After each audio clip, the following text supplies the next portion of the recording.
Okey. Assalamualaikum warahmatullahi taala wabarakatuh. Assalamualaikum dan salam sejahtera kepada semualah. Pertama kali saya ucapkan ribuan terima kasih kepada semua yang sudi menonton webinar pada pagi ini. Dan selamat datang juga kepada perkongsian pada pagi ini, iaitu pagi yang berbahagia inilah, dan terima kasih kepada panel-panel semualah. Okey. Sebelum tu saya ucapkan terima kasih juga kepada pensyarah kami, iaitu dari kursus komunikasi kepimpinan, Dr. Said Agil bin Sheikh Az-Zakaf, iaitu daripada Fakulti Bahasa Moden dan Komunikasi, merangkap penyelaras Pusat Kecemerlangan Komunikasi Media dan Industri Kreatif, CMCI. Selain itu juga saya ucapkan sekali lagi ucapan ribuan terima kasih kepada para panel yang sudi bersama-sama dengan kita pada hari ini, iaitu Encik Muhammad Syamsul bin Saleh, dan panel kedua kami adalah Puan Irma Rahayu.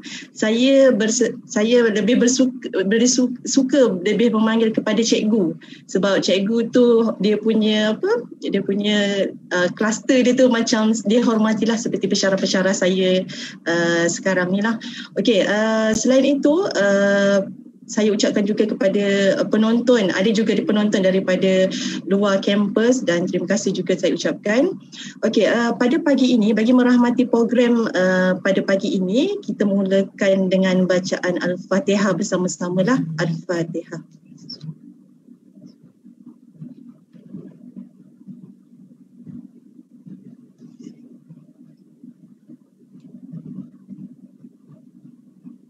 Amin amin ya rabbal alamin. Okey, pada pagi ini pengisian kita lebih kepada santai sahaja, dan saya terangkan sedikit objektif perkongsian kita pada pagi ini, iaitu objektif perkongsian pada pagi inilah berkaitan dengan apakah tujuan kita mendalami skop dan konsep sebenar PDPR yang dijalankan. Konsepnya mungkin kita didedahkan dengan pembelajaran maya berasaskan elektronikal, iaitu e-learning. Selain itu, objektif kami juga adalah memberi kesedaran kepada komuniti tentang skop sebenar PDPR yang dijalankan secara maya ini. Saya yakin panel-panel yang kita jemput pada pagi ini mempunyai kepakaran tersendiri. Kita yakin kepakaran itu bukan dikongsikan pada pagi ini kepada semua-semua yang mengikuti webinar sehingga ke akhir nantilah. Selain itu, membincangkan kekuatan PDPR kepada komuniti, sama ada kita perlu ketengahkan ilmu atau adab dahulu. Adakah dia perlu seiring bagi kecemerlangan seseorang pelajar itu? Saya yakin panel dapat mengulas atau memberi sedikit huraian berkaitan dengan adab dan ilmu itu. Selain itu, saya teruskan juga dengan webinar kita pada pagi ini. Saya memperkenalkan sedikit panel-panel yang hadir pada pagi ini. Orang kata tak kenal maka tak cinta. Mungkin saya boleh perkenalkan sedikit latar belakang panel kita pada pagi ini. Panel pertama iaitu saya lebih selesa memanggil, iaitu Cikgu Muhammad Syamsul Saleh, berasal daripada Batu Pahat, Johor. Seorang guru bahasa Melayu di College Vocational Batu Pahat, menerima pendidikan tertinggi Bachelor Pendidikan Penganjuran Bahasa Malaysia sebagai bahasa pertama di Universiti Putra Malaysia pada tahun 2006-2010. Ini alumni UPM. Ya cikgu, betul kan cikgu kan? Okey. Selain itu, beliau juga mempunyai pengalaman sebagai pemidato Malaysia, iaitu beliau pernah memenangi Johan Pidato Antarabangsa Malaysia pada tahun 2009, dan pada 2009 juga beliau menerima anugerah kecemerlangan individu Majlis Debat Universiti Malaysia MADUM pada 2009. Selain itu, beliau merangkul juga Johan pada 2009, iaitu anugerah kecemerlangan pasukan UPM Majlis Debat Universiti Malaysia. Wow, bagus Doktor. Tahniah atas kejayaan. Selain itu, pada 2008 beliau dinobatkan sebagai Johan Debat Diraja, dan pada 2009 beliau berjaya merangkul dua Johan, iaitu Johan Debat Alam Sekitar dan Johan Debat Penggunaan. Dan tidak sampai di situ sahaja, pada 2010 beliau berjaya juga sebagai Johan Integriti. Wah, tahniah cikgu. Hebat pada panel kita pada pagi ini. So, rugi jika sahabat-sahabat kita yang berada di webinar ini tidak mengikuti webinar sehingga ke habis program ini. Okey, suka saya kenalkan panel kedua saya pada pagi ini, iaitu Cikgu Irma Rahyu binti Ibrahim. Berasal daripada Selangor, mempunyai pendidikan tertinggi iaitu Master in Education, Visual and Education daripada UiTM Shah Alam, dan mempunyai 2 bachelor, iaitu bachelor pertama Education with Honours Art Design dan Education di UiTM, dan bachelor kedua Bachelor of Design Industrial Design. Tahniah cikgu. Dan sedikit pengalaman yang ada di pengalaman yang dipegang adalah sekarang adalah mengajar subjek pendidikan visual selama 17 tahun di tingkatan 3, 4, 5, dan kini bertugas di SMK USJ 13 Petaling Jaya.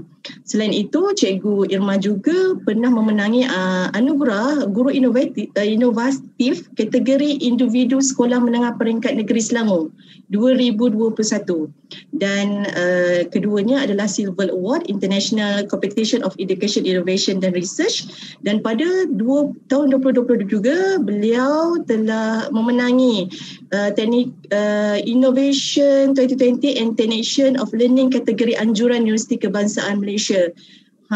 Panel-panel kita pagi ini saya rasa macam sangat hebat, dan saya rasa tepatlah pemilihan panel pada pagi ini.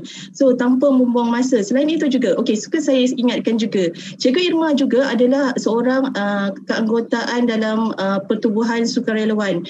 Beliau juga aktif dalam Kesatuan Perkhidmatan Perguruan Kebangsaan Semenanjung Malaysia, NUTP, dan Kesatuan Guru-Guru Melayu Malaysia Barat, KGMBB.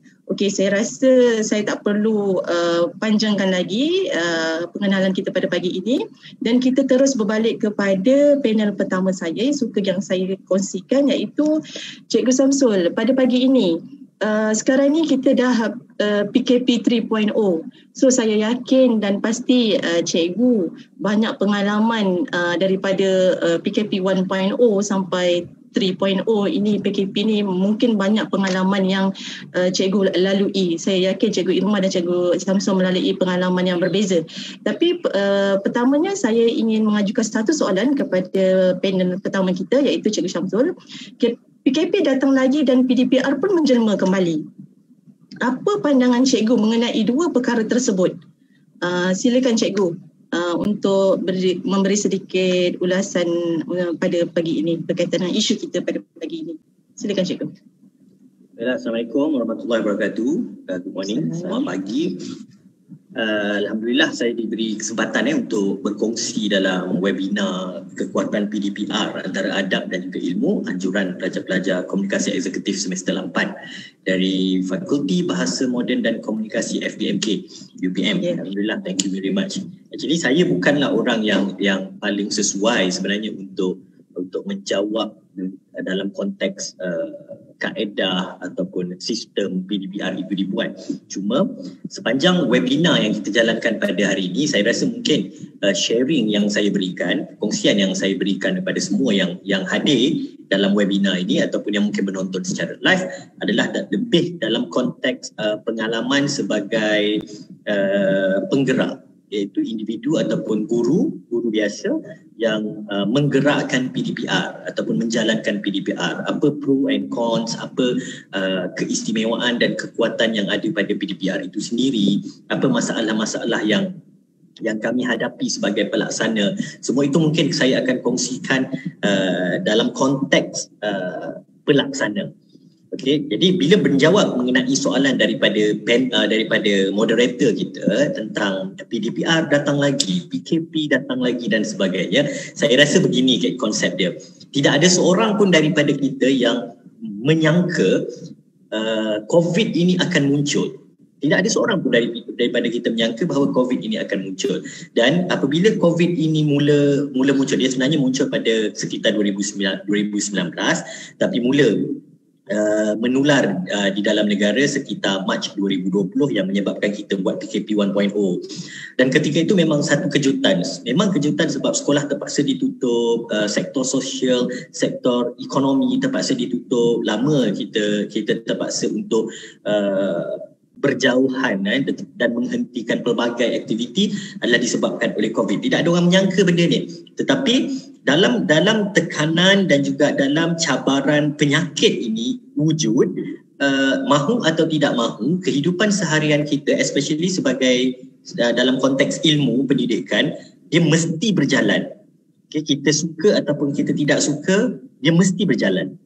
Jadi Kementerian Pendidikan perlu untuk tampil dengan satu kaedah yang paling sesuai bagi memastikan ada penyakit ke, tidak ada penyakit ke, tetapi proses pengajaran dan pembelajaran itu dapat terus berlangsung. Kerana kalau konteks PDP itu tidak berjalan, dia akan merencatkan proses perkembangan pelajar-pelajar kita, sama ada pelajar tak kisahlah, pelajar tadika, sekolah rendah, sekolah menengah, hatta pelajar universiti sendiri, dia akan terkesan. Contohnya dia akan grad lambat. Perkembangan ilmu mereka akan jadi lambat because of the PKP things. Okay? Jadi nak atau tak nak, maka kerajaan di bawah Kementerian Pendidikan Malaysia perlu tampil dengan satu inisiatif yang membolehkan proses pengajaran dan pembelajaran itu berlangsung. Secara jujurnya, saya yakin dan percaya semua cikgu dekat Malaysia pun tak suka PDPR. Sebab PDPR ini susah. PDPR ini susah disebabkan oleh, kita faham komunikasi itu adalah proses interaksi penyampaian mesej daripada individu A kepada individu yang lain. Jadi yang bahagian tengah-tengah tu, penghubung itu dipanggil komunikasi. Before this, sebelum munculnya COVID, proses penyampaian ilmu dan penyampaian mesej itu dilakukan secara bersemuka. Dan kami pun, guru-guru yang ada di Malaysia sekarang ini, sepanjang kami belajar, sepanjang kami mengikuti pengajian di universiti masing-masing, kita memang diberi pendekatan dan orang kata banyak didedahkan dengan pedagogi yang berbentuk bersemuka. Okay. Pedagogi digital ni memang jarang ditekankan ataupun mungkin tidak pernah pun kita belajar tentang bagaimana ingin melakukan pedagogi secara maya, pedagogi secara digital, memang tak buat. Jadi bila PDPR pertama tu wujud, memang dia disaster. Memang dia disaster. Disaster disebabkan oleh ketidaksediaan dan ketidakfahaman kita tentang the real meaning of PDPR. The real meaning of home-based learning, pembelajaran kendiri. Kita tidak faham. Jadi sebab tu ketika PKP pertama, apabila PDPR buka, kita dapat nampak kan macam mana ibu bapa memberi komen-komen yang negatif, anak-anak dapat tugas atau kerja rumah yang banyak dan sebagainya. Because of kita tidak faham apa itu PDPR dan bagaimana bentuk PDPR itu berlangsung. Sebab tak faham. Kedua, tidak bersedia. Jadi bila dalam keadaan tak faham, tidak bersedia, jadi PDPR itu mula bermasalah. Tapi lanjutan daripada masalah-masalah tersebut, di bawah Kementerian Pendidikan Malaysia, kita wujudkan beberapa manual. Di dalam PKP 2.0 for example, ada improvement, ada upgrade, ada penambahbaikan yang dilakukan untuk memastikan para guru dan juga pelajar, termasuklah ibu bapa, faham PDPR itu apa dan bagaimana konsepnya. Dan saya percaya, saya rasanya dah seminggu untuk PKP 3.0 ni PDPR berlangsung. Alhamdulillah, sambutan ataupun feedback yang kita terima daripada pelajar-pelajar pun getting better, lebih baik. Kenapa dia jadi lebih baik? Sebab pelajar dah melalui dua fasa PDPR sebelum ini, 1.0 and 2.0, dan mereka sudah faham, oh PDPR itu bagaimana bentuknya. Dan dia punya cabaran, tak kisahlah PDPR 1, PDPR 2 atau PDPR 3, saya berpendapat begini. Kalau PDP itu adalah pengajaran dan pembelajaran, maksudnya proses penyampaian ilmu berlangsung. Tapi COVID ini muncul. Cabaran dia adalah kalau PDP di sekolah ataupun di universiti sendiri, dalam bilik kuliah dan sebagainya, dia cuma melibatkan dua stakeholder, iaitu tenaga pengajar dan juga pelajar. Okay, stakeholder lain macam sekolah lah, dia menyediakan kelas, bilik kuliah dan kemudahan. Tetapi cabaran yang muncul apabila COVID ini melanda, cabaran dalam PDPR adalah dia melibatkan banyak stakeholder tau.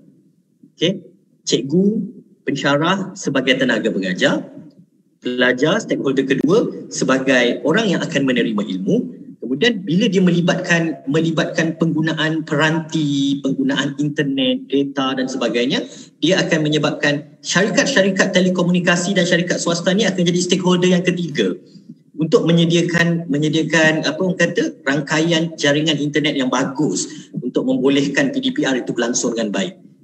Stakeholder keempat adalah parents, ibu bapa sendiri. Ibu bapa perlu menjadi co-teacher, guru pembantu kepada cikgu-cikgu sebelum ni bagi menyediakan anak-anak mereka, sediakan tempat, sediakan environment dan iklim pembelajaran yang sesuai, peranti, gadget, data dan sebagainya perlu disediakan oleh parents.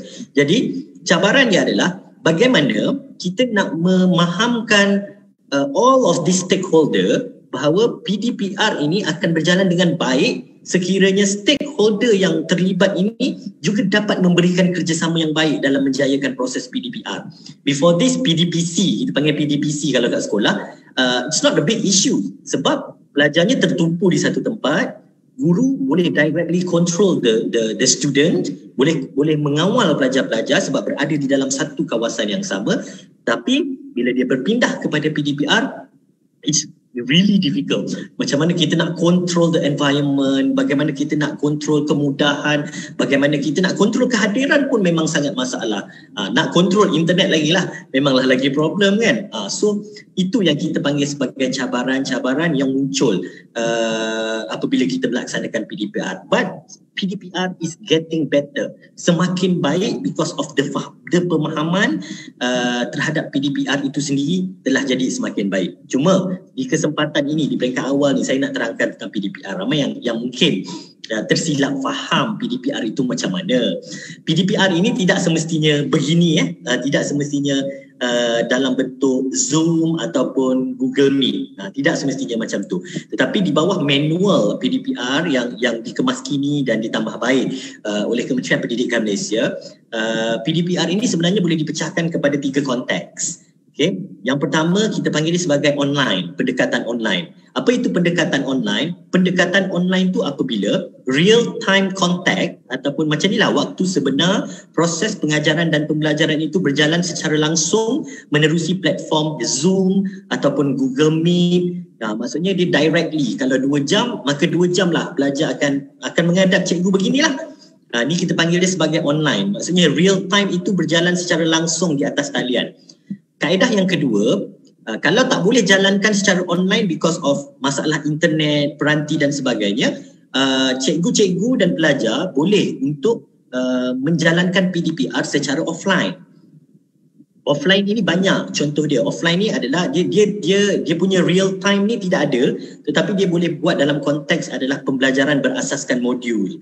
Okey, pelajar-pelajar dah menerima modul, kemudian guru akan membimbing menjawab modul itu through WhatsApp ke, message ke, untuk menjawab soalan ataupun menyiapkan tugasan. Dia lebih kepada pembelajaran kendiri. Ataupun cikgu-cikgu ada menyediakan video, kemudian cikgu post di internet, di YouTube ataupun di Facebook, di Instagram cikgu berkenaan dan minta pelajar-pelajar untuk menonton video tersebut kemudian menjawab soalan berasaskan kepada modul yang disediakan. Itu kita panggil dia sebagai offline.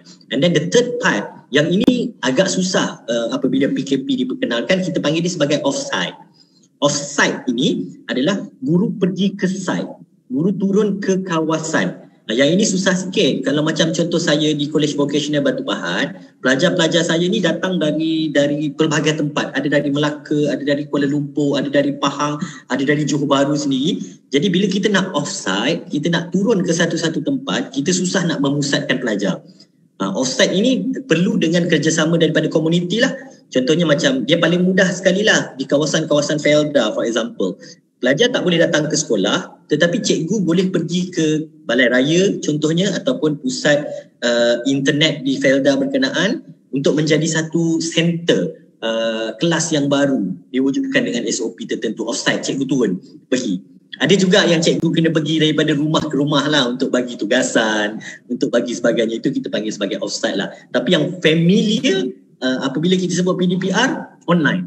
Macam ni. Macam ini yang popular. Yang dua lagi tu kita just tak berapa popular lah bagi kita. Sebab macam kalau semua orang pakai Zoom kan, takkanlah kelas kita nak offsite pula kan. Dah tak feel. Tapi itulah 3 pendekatan yang boleh dilaksanakan. Tetapi bagaimana untuk memilih kaedah itu adalah berdasarkan keperluan. Kalau cikgu dan pelajar itu akses kepada internet dia bagus, maka better buat online. Kalau budak-budak itu tak ada internet, for example, ada masalah peranti dan sebagainya, mungkin pembelajaran kendiri berasaskan modul secara offline ataupun offsite, itu adalah yang terbaik. Tetapi mana satu nak dipilih bergantung kepada keperluan cikgu berkenaan. Jadi itulah secara asas awal. Jadi menjawab pada soalan, apa pandangan saya? Pandangan saya adalah kalau tak suka pun kita kena hadap. Itu pandangannya. Awak tak suka pun kita kena hadap juga. This is the new era baru pembelajaran kita. So apa orang kata, lapangkanlah hati untuk hidup dengan norma baru dalam konteks pembelajaran ni. Itu saja Syahrizan. Okey, terima kasih cikgu, banyak input yang diberikan ya. Antara yang saya dapat capture tadi adalah tiga kaedah. Saya pun kurang mahir yang berkaitan dengan 3 kaedah yang cikgu kata online, offline dan outside ni. Ini adalah satu pembelajaran yang input yang saya dapat pada pagi inilah. Okey, terima kasih cikgu Syamsul. Yang keduanya, kita teruskan dengan soalan kedua, iaitu panel kedua kita, iaitu cikgu Irma. Cikgu, saya yakin cabaran PDPR memberi kesan kepada ibu bapa, guru dan murid seperti yang panel pertama kita ulas tadi sebentar tadi. Tapi cikgu, apakah perlu kita difokuskan terlebih dahulu? Apakah kita perlu fokuskan terlebih dahulu di PDPR ni? Adakah adab atau ilmu? Silakan cikgu. Okey, dengar ya? Okey, dengar. Okey, Assalamualaikum kepada moderator kita dan juga rakan-rakan yang tengah menonton siri webinar ni. Okey, sambil saya bercakap, saya nak tunjukkan slide, boleh ya? Boleh cikgu. Okey, sekejap ya. Nampak ya slide? Nampak. Okey, Assalamualaikum. Saya Cikgu Irma Rahayu daripada SMK UJ 13. Okey, macam Encik Samsul cakap kan, memang masa PDPR 1.0 yang mula-mula diperkenalkan, memang semua orang totally lost. Tetapi cikgu kena hadap jugalah dan muhasabah diri. Semasa tu semua orang lost dan cikgu pun lost, tapi kami guru-guru tidak putus asa. Okey, kami cari ilmu dan kami belajar. Kementerian Pelajaran Malaysia telah menyediakan satu platform, iaitu platform Delima, di mana semua aplikasi untuk persediaan PDPR ada di situ. Jadi Kementerian Pelajaran telah menyediakan siri-siri webinar bagaimana nak belajar menggunakan Google Classroom, Google Meet, ada buku teks digital, ada aplikasi, macam-macam aplikasi dalam tu. Jadi cikgu-cikgu ni, kita ni frontliner in education. Kami ke depan dulu. So kami belajar dulu aplikasi ni, kita master dulu sebelum anak murid kita. Okey, kemudian next. Ya, menarik sangat topik ni adalah iaitu adab atau ilmu. Kita pilih adab atau ilmu. Bagi saya, dia kena seiring. Macam dalam kelas, murid-murid akan, bila kita masuk kelas, murid-murid akan cakap selamat pagi cikgu, kan, terima kasih cikgu. So online ni macam mana? Muka dah lah tak nampak kan? So macam mana? Okey, saya akan kongsi pengalaman saya berdasarkan lokaliti saya, iaitu sekolah saya lah. Okey, pengalaman ni memang saya akan share dan sangat berharga. Okey, next. Adab belajar secara online, perkara pertama, kita ni sebagai cikgu kena meminta murid-murid buat persediaan dari segi mental, tempat belajar, kena sediakan buku, teks, pen, apa keperluan yang mereka perlu ada. Kan. Sebab tu dari situ saya sediakan poster digital. Biasa kita tulis WhatsApp kan, dah tak ada dah. PDPR 2.0, cikgu dah bersedia. Kali ni cikgu tunjukkan kemahiran kita kepada anak murid dan juga ibu bapa. Ibu bapa ni melihat dulu kat sekolah, parent tak boleh datang kelas.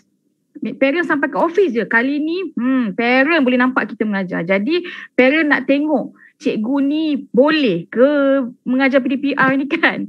Jadi dari situ saya telah menyediakan poster digital untuk mengingatkan pada murid-murid bersedia. Itu adab yang pertama, kena bersedia mental, fizikal. Jadi apabila kita share poster-poster digital ni, jadi ibu bapa pun nampak kan. Ibu bapa cakap kena bersedia ni. Sebab poster ni pun saya send dalam grup WhatsApp parent. Mula-mula tu PDPR 1.0 hanya WhatsApp saja. Bayangkan. So saya nampak tak berkesan tau. Jadi saya PDPR 2.0 kita dah, Kementerian Pelajaran dah bekalkan cikgu-cikgu dengan siri webinar, bagaimana nak menggunakan aplikasi ni. Sekarang PDPR 2.0 kita bersedia. Okay, next. Pertama, membuat persediaan. Kedua, okay, saya minta murid-murid sediakan kad ucap. Maknanya sebelum masuk, sediakan kad. Dia tulislah atas kertas. Hi teacher, good morning. Habis kelas, thank you teacher, bye. Macam tu. Nampak simple kan? Tapi kita tengok dia punya kesan dia, okay? Next, nampak. Kedua, adab dia adalah kehadiran. Kehadiran tu penting. Untuk poster digital tu bagi motivasi untuk murid. Macam kita promote kelas kita lah. Macam kita selling, kita jual kelas kita. Cepat mari masuk. Murid dia tengok, menarik lah kelas ni. So dia akan join. So kehadiran tu penting. Okay, next. Ya, saya sediakan ni. Masuk link 10 minit sebelum kelas bermula. Tengok tu, tukar picture profile. Muka sendiri. Yelah, untuk elakkan scammer lah. Ni saja bagi dia seronok. Menarik ni kan, dia macam excitednya. So dia akan tukar gambar. Nampak dia tukar tu gambar-gambar dia. Kalau tidak, gambar huruf T lah, macam kita nampak kan, T lah, gambar kartun-kartun lah. Nampak dia letak muka dia. So nampak, itu pun dah nampak disiplin dia, adab dia, nak mengadap cikgu dia kan. Next, okay. Saya ingatkan juga, saya ingatkan sebelum mula kelas, buka kamera, tunjukkan ucap selamat kepada cikgu. Okay. Ini PDPR 2.0 ni. Jadi, ya, mereka buat. Seronok tengok. Seronoknya tengok. So, ia berkesan. Nampak kecil tau. Tapi sebenarnya efek pada kita, kita rasa macam bestnya tengok. So, kita pun bersemangat. Okay. Dan murid-murid pun bersemangat juga sebenarnya. PDPR 2.0 ni kita perlukan semangat murid. Semangat itu dia dapat daripada cikgu dia. Kalau cikgu bersemangat, murid mesti bersemangat masuk kelas. Kemudian, semasa dalam kelas kita ingatkan mute speaker ketika guru sedang bercakap. Kemudian kita cakap kena ada respon lah, wajib respon atau on speaker dan kamera. Ya, mereka buat cikgu. Okey, kemudian sebelum tamat buka kamera, tunjuk kad ucap terima kasih kepada cikgu. Yes, mereka buat. So kita tengok bestnya. Kita cikgu pun kita rasa macam feel warm kan. Okay, so adab tu masih lagi ada. Sebab di dalam domain kan ada kognitif, dia belajar kognitif, kita belajar lah psikomotor, kita minta dia menulis, efektif, nilai. So 3 benda ni saya dah berjaya menguasai. Cukup sikit nampak tapi sebenarnya dah berjaya menguasai. Okey, semasa PDPR 3.0, saya telah menjemput orang luar pula, tetamu. Okey, saya telah jemput tetamu daripada mana-mana universiti, daripada mana-manalah untuk join kelas saya sekali. Bagaimana kita nak mengajar murid ni adab semasa ada tetamu dalam kelas kita online. Okay. Kalau tengok tu, saya ada jemput baru-baru ni, kelas ni semalam. Saya jemput Puan Tuti daripada GMI. So, kelas saya, kelas ni visual berkaitan dengan reka bentuk industri. Beliau adalah pensyarah reka bentuk industri. So, murid ni bila dia dah tahu PDPR 2.0, dia dah bersedia. Dia dah tahu dah adab, dia dah tahu dah bagaimana nak kontrol diri dia semasa tetamu jemputan ada. So dia tahu bila dia nak respon, dia tahu bila dia perlu senyap. So dekat chat room tu dia tahulah nak buat macam mana, diguna pakai macam mana. Jadi adab dan ilmu tu seiring. Alhamdulillah. Kemudian saya buat rumusan. Okey, adab belajar secara online pertama kena buat persediaan dari segi buku teks, dari segi kesediaan murid itu sendiri. So ibu bapa pun dah tahu dah kelas berdasarkan jadual kelas, murid kena hadir begini-begini, kena buat persediaan begini. So ibu bapa membantu saya menyediakan mental untuk murid bersedialah untuk belajar. Kehadiran dia, ibu bapa membantu saya lah. Maknanya murid hadir kelas, kemudian dia memberi respon dan juga berterima kasih. Jadi adab dan ilmu ni dia seiring kan. Kemudian ini dia. PDPR ni kita memerlukan trust. kita kena create trust, kepercayaan daripada murid dan juga ibu bapa. Tak ada trust ni cikgu, susah. Sebab itulah bila kita tengok kan, kelas saya memang majoriti memang akan hadir. Saya ajar pendidikan seni visual, bagi mereka apalah sangat pendidikan seni visual ni kan. Tapi bila saya telah membina, create trust antara saya dengan murid dan ibu bapa, PDPR saya alhamdulillah memang berjaya. Okey, bagaimana saya nak membina trust tu? Trust tu saya telah bina daripada PDPR 1.0, 2.0, iaitu saya create konten saya sendiri, konten pengajaran saya dalam YouTube. Tak pernah saya nak jadi YouTuber. Tiba PDPR ni saya jadi YouTuber. Okey, bayangkanlah. So saya jadi content creator. Jadi ibu bapa benda ni saya share dalam WhatsApp. Maknanya untuk macam Cik Samsul cakap tadi kan, PDPR bukan hanya bersemuka online, secara online, tetapi offline. So saya sebagai YouTuber ni offline lah, saya mengajar offline. Mana murid yang tak dapat ikut, dia akan tengok saya punya YouTube. So kepada yang tengah melihat ni kan, bolehlah subscribe saya punya YouTube, boleh tengok apa dalam tu, konten apa yang saya create dalam tu. Next, personal branding guna TikTok. Okay, personal branding ni untuk build trust kita. So dia kenal kita ni siapa, dia kenal Cikgu Din macam mana. Okay, so boleh juga follow TikTok saya, Bijak Seni Cikgu Irma. So boleh lihat bagaimana saya mengajar menggunakan konsep TikTok, sebab mereka ni generasi Z, generasi dah millennial dah ni. Okay, YouTube ni video dia 3 minit tu dah lama dah bagi murid belajar kan. Tapi TikTok ni hanya kita kena sediakan video dalam masa 1 minit. Jadi mereka ni cepat tau belajar. So dua perkara ni, kalau cikgu nak mantapkan dan memperkasakan cikgu punya PDPR, you have to create trust. Lepas you create trust, macam mana nak create trust? You as a content creator dan juga personal branding. Dua tu penting. Jadi bila dah macam ni, dia rapat dengan kita tau. Mereka, murid-murid ni dengan ibu bapa rapat dengan saya. Sebab kalau dekat sekolah, murid rapat dengan kita, ni tak, ibu bapa rapat dengan saya. So kita win-win situation. Itulah sebab tu PDPR 3.0 kebanyakan cikgu berjaya. Sebenarnya berjaya tau. Sebab kita, ramai cikgu dah jadi content creator dan ramai cikgu dah bina personal branding. So jadi selepas ni kalau PDPR 4.0 ke 5.0 ke, semua memang alhamdulillah bersedia. Ibu bapa bersedia, murid pun bersedia sebab kita dah create trust tu. Okay, so saya rasa itu saja. Right. Okey, terima kasih banyak Cikgu Irma. Saya mengupas pengalaman yang Cikgu Samsul maklumkan tadi, iaitu 3 kaedah tu, dan alhamdulillah Cikgu Irma dah ketengahkan antara ada salah satu kaedah yang dimaklumkan tersebut.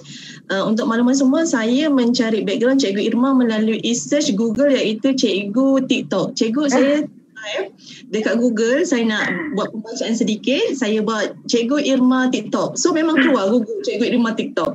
So kita boleh, lepas ni kita boleh viewers lah cara kaedah pembelajaran yang lebih berkesan lagi, insyaAllah kan. Okay, seterusnya saya suka mungkin Cikgu Samsul dan Cikgu Irma mempunyai pengalaman tersendiri. Cikgu Samsul berhadapan dengan mungkin lebih mencabar, iaitu vocational. Apa yang kita faham, apa yang kami faham setakat hari ini adalah mengajar orang-orang yang lebih besar. Kita faham Cikgu Irma ni lebih kepada murid-murid yang lebih fokus on peraturan dan sebagainya. Vocational ni dia berdarjah, kalau betulkah saya kalau saya silap, dia lebih kepada teknikal, betul tak Cikgu Syamsul? So saya rasa cikgu lebih fokus kepada mungkin lebih ada pandangan atau ada pengalaman lain yang cikgu boleh kongsikan dengan kami. Macam mana PDPR yang cikgu laksanakan pada isu pada waktu-waktu begini. Silakan cikgu. Terima kasih moderator. Saya macam terkagum sekejap dan terpegun tengok Cikgu Irma dah jadi content creator.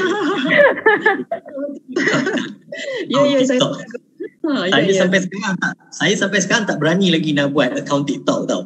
Sebab betul lah, dia punya, bagi cikgu lah, bagi kami majoriti cikgu adalah generasi X kita, generasi X dan juga generasi Y sekarang ni.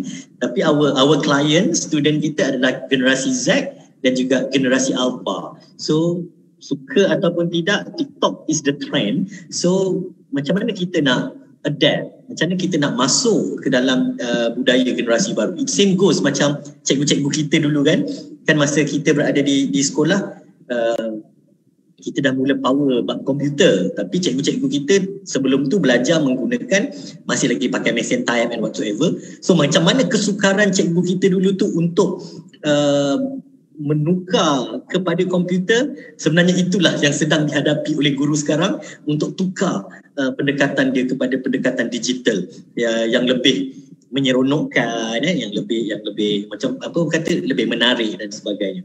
Dia sebenarnya begini, moderator. Di college vocational, di mana-mana sekolah sekalipun, memang pembelajaran itu, PDPR itu akan berlangsung, dia lebih kurang sama sahaja. Dia sama sahaja seperti mana yang berlaku. Cuma di vocational ini kesukarannya adalah bagi subjek-subjek yang memerlukan amali, yang memerlukan practicality, yang itu ada sedikit kesukaran untuk kita membuat PDPR. Macam saya adalah di bahagian Jabatan Pengajian Umum, mengajar bahasa Melayu, dan saya juga mengajar dinamika berkaitan dengan pelajar-pelajar diploma saya lah. Pelajar-pelajar diploma saya ajar tentang etik, protokol, pemakaian, komunikasi. Perkara-perkara yang saya ajar, dia tidak sesukar guru-guru yang perlu yang mengajar subjek-subjek teknikal di bengkel. Okay? Sebab pembelajaran umum dia kita boleh buat pengajaran itu sebab dia berkisar tentang kognitif, pengetahuan. Dia macam tu. Dia kalau perlukan practicality sekalipun dalam komunikasi lah, practicality dia adalah dia bercakap. So through Zoom ataupun Google Meet, online learning, dia boleh dilakukan. Kemahiran mendengar, kemahiran bercakap, kemahiran bertutur, memang boleh buat. Tapi di bahagian teknikal, pelajar kimpalan for example, macam mana kita nak mengajar pelajar itu membuat kimpalan 4G for example, 5G dengan menggunakan medium online. Kita boleh buatlah menggunakan video. Tetapi pelajar-pelajar teknikal ini, pelajar-pelajar yang lebih bersifat psikomotor ini, konteks pembelajarannya, mereka perlu pegang alat dan mereka perlu buat. Jadi itu kesukaran dia, memang sangat sukar. Sebab itu di college vocational masa PKP 2.0, masa PKP 2.0 tu kita terpaksa buat penjajaran balik. Rasanya semua subjek pun kita buat penjajaran semula pada silibus itu, iaitu ada topik yang wajib diajar. Maka kita akan cuba untuk habiskan selepas daripada PKP tu. Maksudnya bila pelajar dah naik semula ke sekolah, maka kita akan terus subjek-subjek yang wajib mereka buat praktikal tu memang mereka perlu habiskan, dan mereka perlu buat latihan praktikal, amali dan sebagainya. Tapi ada silibus-silibus yang kita rasa dia boleh diselitkan ataupun dia menjadi sisipan kepada topik-topik tertentu, maka kita akan ajar dua benda dalam satu masa. Dia penjajaran balik lah. Maksudnya yang penting itu kita akan mula angkat dan utamakan. Yang mana macam sampingan itu terpaksa kita selit saja. Faham tak? Boleh tak dapat apa yang saya cakap? Terpaksa buat macam tu because of the time frame was so short. Waktunya terlalu pendek. Jadi kita perlu untuk habiskan banyak silibus. Jadi kita kena buat macam tu. Itu nombor satu. Nombor dua, di college vocational, disebabkan kita memerlukan pelajar untuk buat praktikal, amali dan masuk bengkel, jadi proses pengajaran dan pembelajaran yang kita lakukan, proses sekolah yang berlangsung masa tu, ingat tak yang sekolah-sekolah boleh memilih bentuk apa dia nak buat. Ada bentuk penggiliran, ada bentuk penggabungan kelas dan sebagainya. Jadi di college vocational, kita ambil pendekatan penggiliran. Nak atau tak nak, kita terpaksa juga minta pelajar untuk kembali ke college sebab mereka nak masuk dalam bengkel ni. Jadi kita ada 4 batch. Kita ada 4, tahun 1, tahun 2, tahun 3 dan tahun 4. Jadi kita kelompokkan mereka secara berkumpulan. Tahun 1 dan tahun 3 naik, masuk ke sekolah. Tahun 2 dan tahun 4 akan PDPR. Mereka akan belajar secara teori. Habis satu tempoh masa, pelajar yang dah masuk bengkel tadi tu akan di-PDPR kan. Pelajar yang PDPR itu pula yang akan naik ke sekolah untuk menyiapkan tugasan amali, buat praktikal dan sebagainya. We have to. Kita terpaksa buat penggiliran macam tu sebab by hook or by crook pelajar itu perlu pegang alat, perlu buat sebab kemahiran mereka adalah begitu. Mereka dinilai, kita tak boleh buat. Kita tak boleh buat penilaian bilik darjah. Kita tak boleh buat PBD secara online bagi pelajar-pelajar teknikal. Sebab penilaian kepada mereka memang based on amali. Mereka boleh buat atau tak. Mereka boleh sambungkan besi ataupun tidak. Mereka boleh sambungkan wire ataupun tidak. So ini yang kita gelar sebagai kekangan yang saya rasa macam sangat, dia bukan cikgu vocational sahaja tau, moderator. Cikgu sains for example dekat sekolah biasa. Cikgu sains pun berhadapan dengan masalah yang sama sebab dalam silibus mereka ada topik-topik yang memerlukan mereka buat assignment, eksperimen. Memerlukan mereka buat eksperimen, dan bila nak buat eksperimen perlukan bahan, perlukan peralatan, dan cikgu perlu mengawal proses eksperimen itu berlaku. Cikgu sains pun berhadapan masalah yang sama. Sebab memerlukan, dia subjek-subjek yang memerlukan amali dan practicality memang akan berhadapan dengan masalah. Bab-bab teori tidak ada masalah. Teori kita boleh sampaikan dengan cara yang menarik, dengan cara yang beginilah yang boleh disampaikan. Pelajar membaca, pelajar menghafal, pelajar boleh menulis, pelajar boleh melukis dan sebagainya. Memang boleh buat. Tetapi bila dia melibatkan kemahiran-kemahiran yang kritikal dalam bidang vocational, for example, ada banyak bidang dalam vocational, automotif, nak turunkan enjin. Dia nak turunkan enjin mana, takkan kereta ayah dia kan dia nak turunkan. Lepas tu kimpalan, nak sambung besi. Tidak semua pelajar ada mesin pengimpal yang kecil tu dekat rumah yang dia boleh buat video sendiri, dia kimpal betul atau tak cikgu. Kemudian dari segi keselamatan lagi, ketika dia buat, kalau pun dia ada mesin for example, siapkan tugasan. Tidak ada pemantauan. Kalau cedera dan sebagainya macam mana? Adakah persekitaran bengkel mereka buat kerja tu selamat ataupun tidak? Itu adalah tugas-tugas cikgu tau. Untuk membimbing mereka betul atau tidak, selamat atau tidak, kaedah ini betul atau tidak, hasilnya bagus atau tidak. Dan semua tu perlukan penilaian secara amali. Tidak boleh dibuat secara maya macam inilah. Itu kekangan dia. Betul cikgu, saya setujulah dengan pendapat cikgu, tapi dia tidak lari dengan fokus objektif utama kita pada pagi ini, iaitu adab dan ilmu tu sebenarnya dia seiring apa yang boleh saya rumuskanlah antara kedua-dua cikgu Irma dan cikgu Syamsul. Apa yang situasi yang berlaku pada kami sebagai pelajar eksekutif, pengalaman yang saya pernah lalui adalah saya ketidaksediaan, kekhilafan tu datang daripada saya dan mungkin gambar-gambar yang tak sepatutnya keluar waktu hari pembelajaran. Yang itu pun sekarangnya adalah waktu sekarang ini adalah kita bergelumang dalam keadaan itu. Ibu bapa duduk sebelah, mungkin ada yang tak bersedia dengan tudung dan sebagainya. Itu kan sebenarnya itulah adab-adab kita, betul tak cikgu? Kalau cikgu bersetuju dengan saya punya pandangan. So macam mana cikgu Irma, saya mendapat soalan daripada chatbot kita. Ada yang meminta slide yang cikgu Irma paparkan sebentar tadi, boleh tak disampaikan kepada kita punya penonton lah, ada dibenarkan atau tidak? Sebab mungkin tertarik kot dengan cikgu Irma punya slide tu, jadi mereka berminat dengan slide tu. Macam mana cikgu? Boleh. InsyaAllah boleh, tak ada masalah. Boleh. Okey. So insyaAllah telah menjawab soalan. Kalau sekiranya ada masalah, ada sebarang cadangan, pandangan atau pertanyaan, saya yakin webinar pada pagi ini ada juga cikgu-cikgu yang menonton ya cikgu. Ada saya dapat kenal pasti 2-3 orang cikgu yang menonton dan mungkin mereka boleh buat tambah baik, dan mereka ada soalan dan pertanyaan kepada cikgu Syamsul dan cikgu Irma. Maybe mereka boleh terus check bot lah dan saya akan sampaikanlah soalan itu. Dan cikgu Irma, saya suka dengan pendekatan yang cikgu ketengahkan, iaitu bertiktok dan sebagainya. Sejujurnya saya pun masih lagi tak famous dengan kaedah itu. Akan tetapi itu adalah cara pendekatan yang pada isu perkara itu berlaku disebabkan isu-isu sekarang, keadaan sekarang yang memaksa kita belajar perkara-perkara itu. Dan cikgu, ada tak sedikit tips atau pandangan atau cadangan cikgu berkaitan dengan bagaimana ibu bapa membantu anak-anak ketika dalam pembelajaran PDPR ni.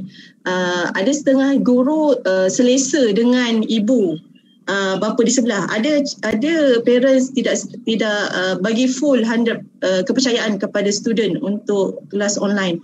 So ada juga cikgu, saya ada baca di Instagram dan Facebook dan sebagainya, mereka memohon, ada cikgu-cikgu memohon rayuan. Dia kata tolonglah kerja sekolah tu jangan bagi ibu bapa buat, sebab ibu bapa work from home.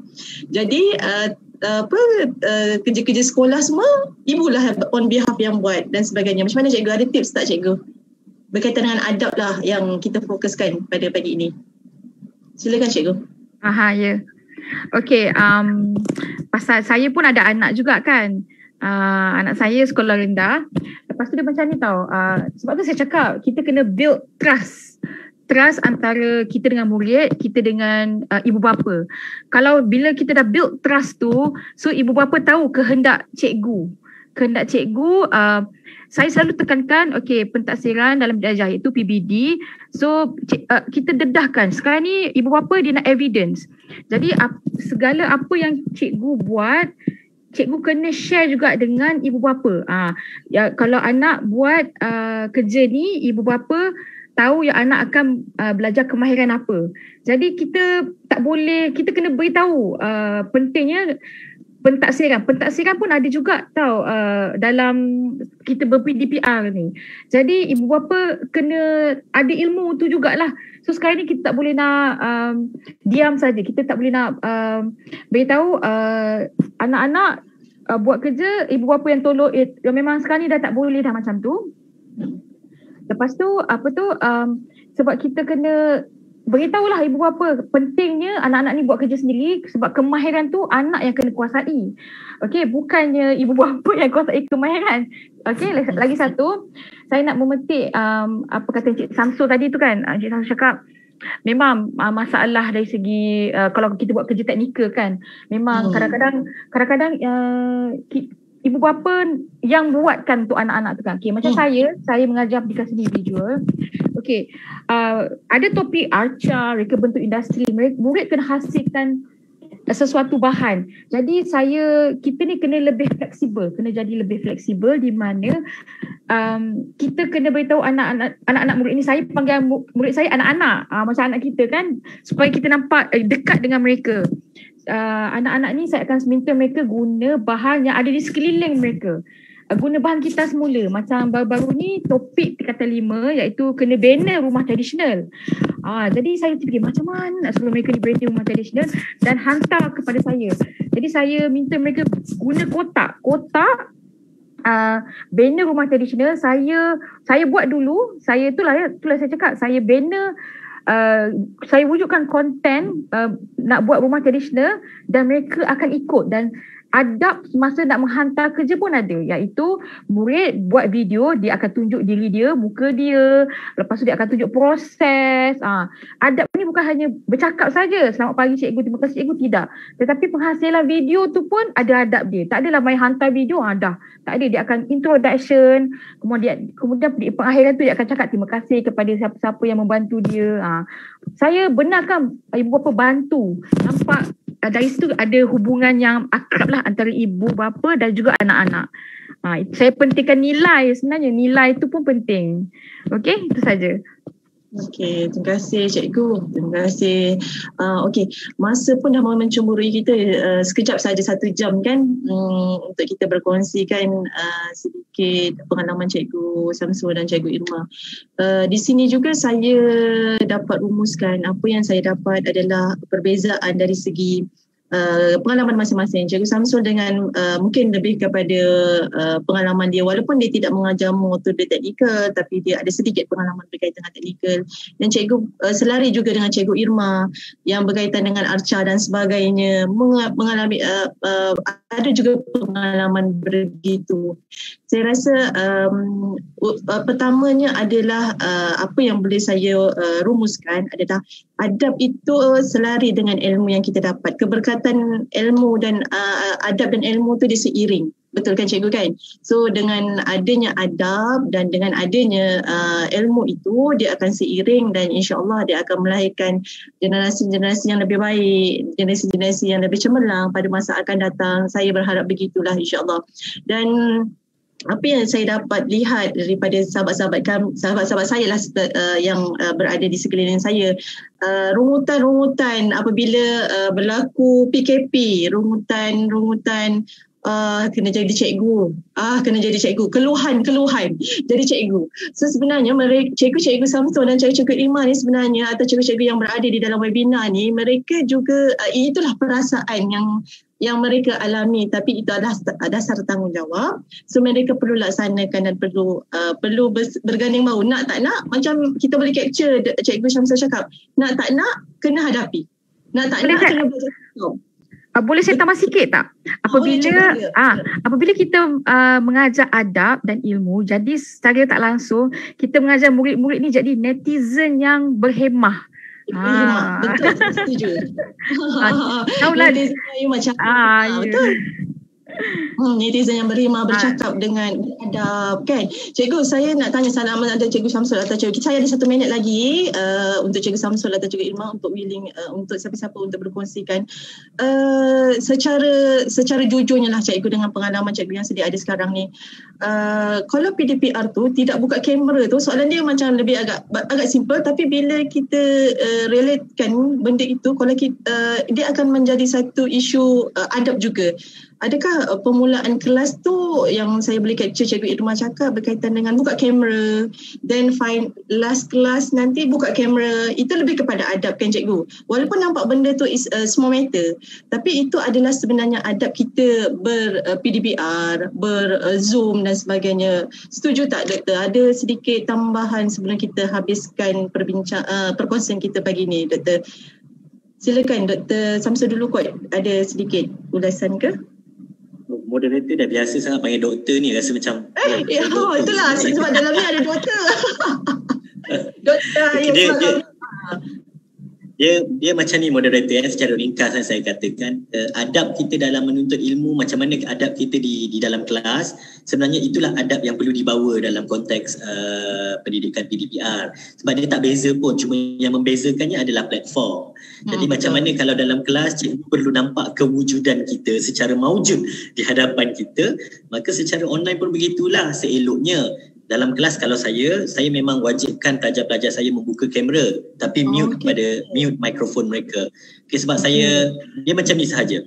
Sebab kita nak menilai kemenjadian pelajar kita, banyak cikgu ni dia nak menilai pelajar banyak. Contohnya adalah macam mana kita nak tahu pelajar itu berkesan dalam sesi pengajaran, ada banyak faktor dia. Antara faktor dia adalah persekitaran.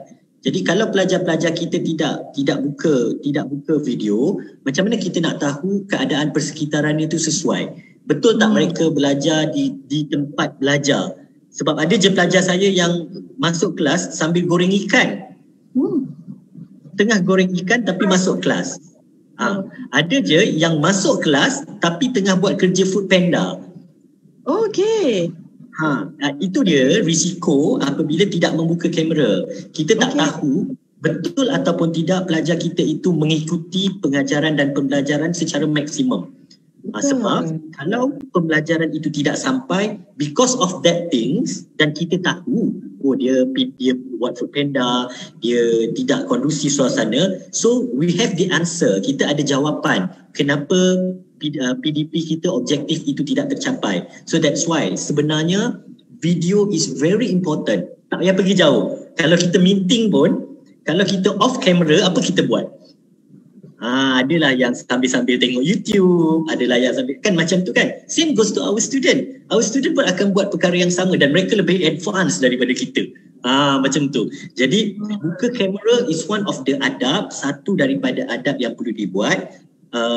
Mikrofon on atau off itu juga adalah adab. Kesedaran tentang perkara tersebut juga adalah adab. Pemakaian, macam mana cara kita berpakaian apabila kita berhadapan dengan secara online, itu juga adab.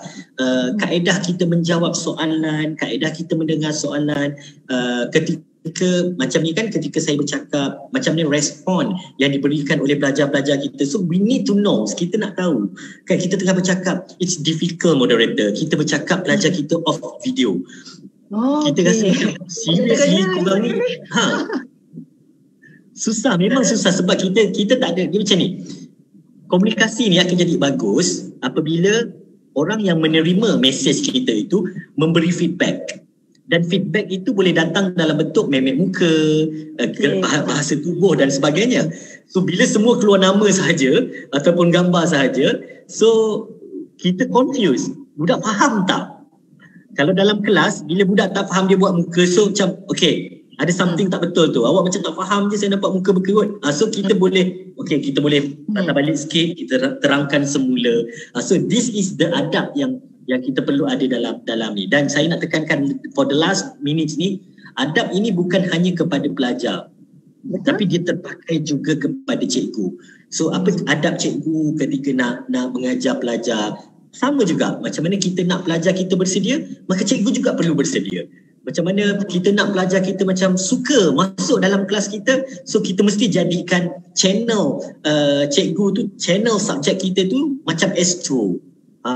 Dia tak boleh jadi macam RTM sebab dia terlalu lama. Dia macam tu lah. Sekarang ni semua cikgu adalah selebriti. Semua kena bersaing untuk menarik penonton. Makin menarik kita, makin bersedia kita, makin ramailah pelajar yang suka masuk. Dan insyaAllah sebenarnya kalau cikgu tu berkesan, macam Cikgu Irma kata tadi, bukan setakat 39.1k follower dekat TikTok Cikgu Irma je tau.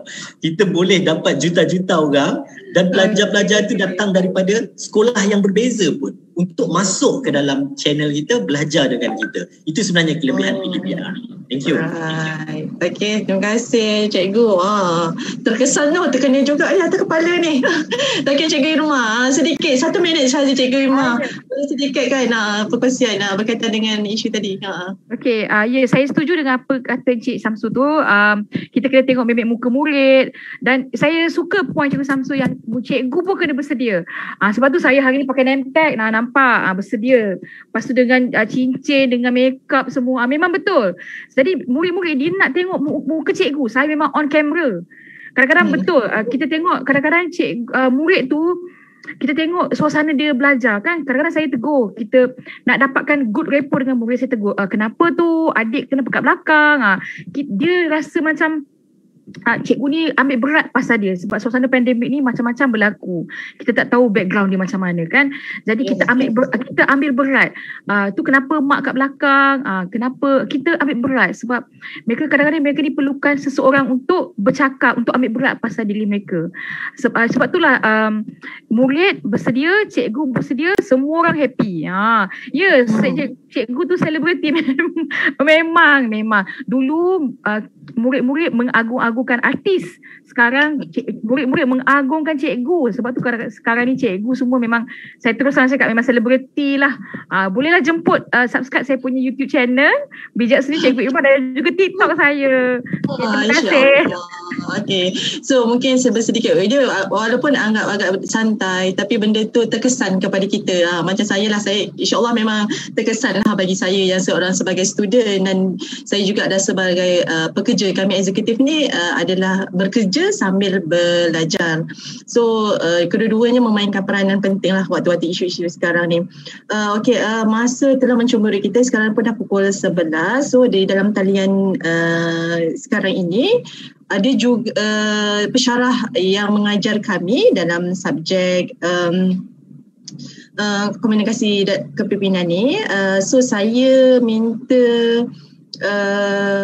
Dr. Said Agil sekiranya ada di talian untuk memberi sedikit kata-kata penutup sebelum kita mengakhiri webinar ini. Doktor, ada doktor? Dr. Agil? Mungkin ada masalah teknikal mungkin.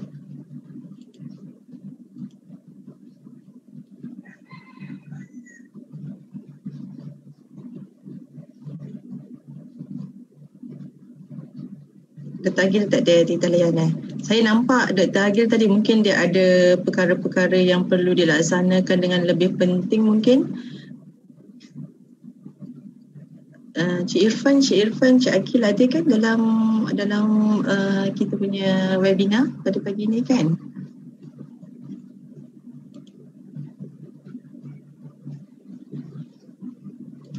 Okey, tak apa. Saya rasa setakat itu sahaja tentang perkongsian kita pagi ini. Dan saya suka cikgu-cikgu, dan saya mendapat feedback yang bagus daripada chatbot.